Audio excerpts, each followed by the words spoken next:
I was married for 12 years to Jenna. We built a life together. Careers, home, holidays, routines. Our marriage was steady, happy enough. I thought we were committed to forever. Then I noticed subtle shifts. Jenna began staying late at work. Her phone, once unlocked and visible, was suddenly always locked. The texts and dinner tales didn't quite add up. She started behaving oddly. Long social nights with friends, mysterious meetings I wasn't invited to. I wanted to trust her, but my gut whispered otherwise. One weekend, I followed her after she said she had a small work retreat. Instead, I found her at a hotel bar with a coworker, a man I later learned was named Kevin.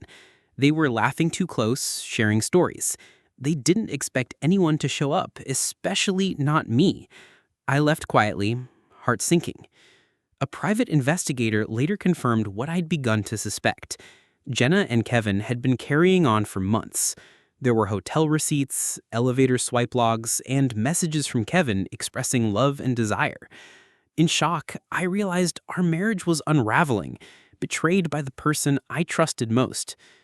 That's when I learned about alienation of affection lawsuits, a rare legal tool still recognized in states like North Carolina and Mississippi. It allows a betrayed spouse to sue the third party who interfered in the marriage. I spoke to a North Carolina attorney and learned I could take Kevin to court, not for adultery per se, but for the emotional loss, betrayal, and breakdown of our marriage. I filed the suit, supported with investigator reports, messages, hotel data, and witness accounts.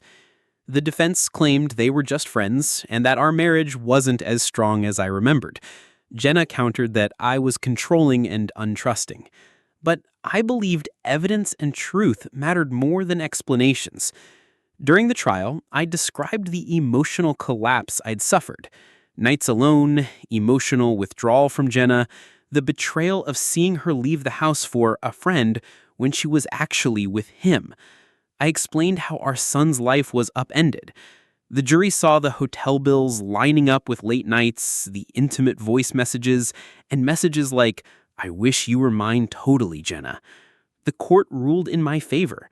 Kevin, the man who had once been welcomed into our house as a friend, was ordered to pay $750,000 in damages, compensatory and punitive, for alienating my wife's affection and destroying our marriage. I wasn't after the money. It was about accountability and closure. It was rare, but not unheard of. I learned from case law. Millions have been awarded in some alienation cases, up to $9 million in one high-profile 2010 North Carolina verdict. The legal system recognized that some betrayals inflict deep emotional wounds, and the law provides a framework to seek justice, even decades later. In court, Jenna watched me sit calmly as the verdict was delivered. The same church she once sang in, the same neighborhood we lived in. Everything changed in that moment. Kevin looked down. I felt devastated, but vindicated. After the trial, life changed. I moved out of the house we shared, focused on rebuilding, and later started speaking about emotional recovery and resilience.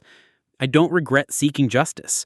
Not everyone understands these laws, but in states that still recognize them, they're a tool for someone left emotionally devastated to speak back in a system that normally ignores emotional harm.